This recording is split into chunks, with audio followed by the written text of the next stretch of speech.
नमस्कार।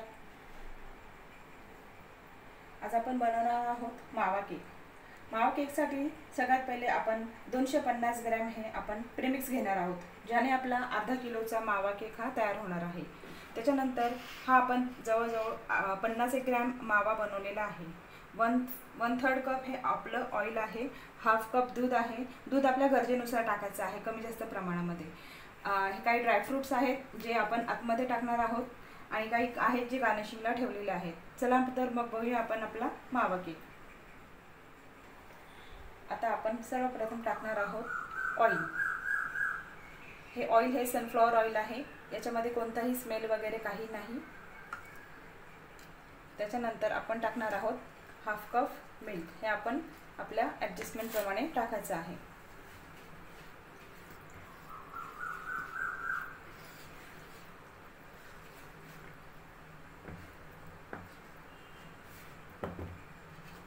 आणि नंतर जाणार आहे त्याच्यामध्ये आपण बनवलेला खवा। खवा हा मी घरी बनवलेला आहे, घरच्या प्रीमिक्स पद्धतीनुसार।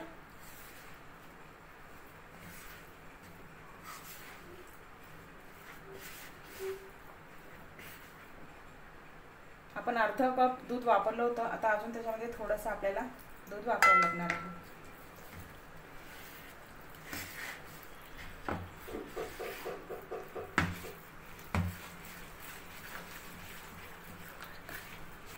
एवढ्या कपामधलं एवढंसं दूध आपलं शिल्लक राहिलेलं आहे।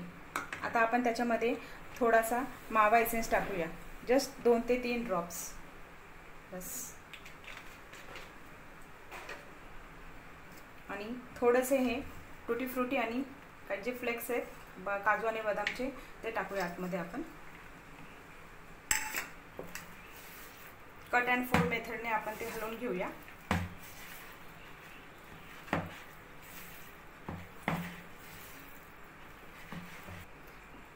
एक 2 ड्रॉप मी येलो जेल कलरचे टाकत आहे।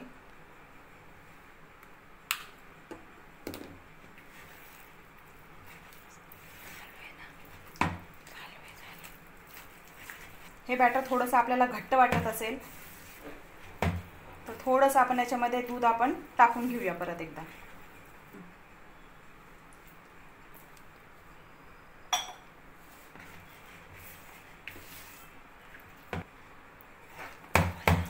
आता आपण ह्या विस्करने आपण त्याला हलवून घेऊया एकसारखं। हे मिक्सरन जरा घट्ट असल्यामुळे थोडा वेळ लागतो आपल्याला। आता अर्धा कपपेक्षा थोडंसं वरती जास्त दूध लागलेलं आहे आणि याची कन्सिस्टन्सी तुम्ही बघू शकता। आपल्याला जास्त पातळ पण नको आहे आणि जास्त घट्टही नको, साधारण ही कन्सिस्टन्सी असली पाहिजे। तर आपल्या टिनमध्ये ट्रान्सफर करूया। हे टाकल्यानंतर थोडासा आपला हा पण टॅप करून घ्यायचा, जेणेकरून एअर बबल जे असतील ते निघून जातील। आणि आता आपण गार्निशिंगसाठी थोडेसे फ्लेक्स वगैरे टाकूया।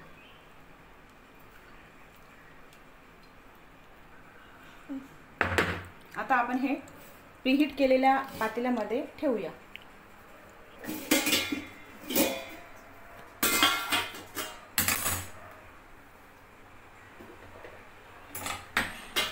हे आपल्याला ठेवायचं आहे कमीत कमी 40 मिनिट। आपण बघूया आपला केक झालेला आहे की नाही। केक बनवण्याची सगळ्यात सोपी एकदम सोपी पद्धती म्हणजे केक आतमध्ये टूथपिक आतमध्ये टाकल्याच्या नंतर क्लीन जर आली तर समजायचा आपला केक हा झालेला आहे। तो आता आपण ह्या भांड्यातून बाहेर काढून घेऊया। आता आपला मावा केक अगदी तयार झाला आहे, अगदी सॉफ्ट असा। थंड झाल्याच्या नंतर आपण तो डिमोल्ड करूया। आता आपण डिमोल्ड करूया।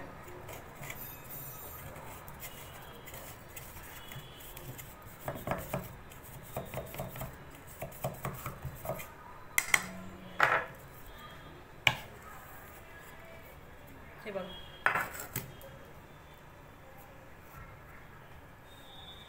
आपला केक अतिशय स्पॉन्जी झालेला आहे, बघू शकता तुम्ही।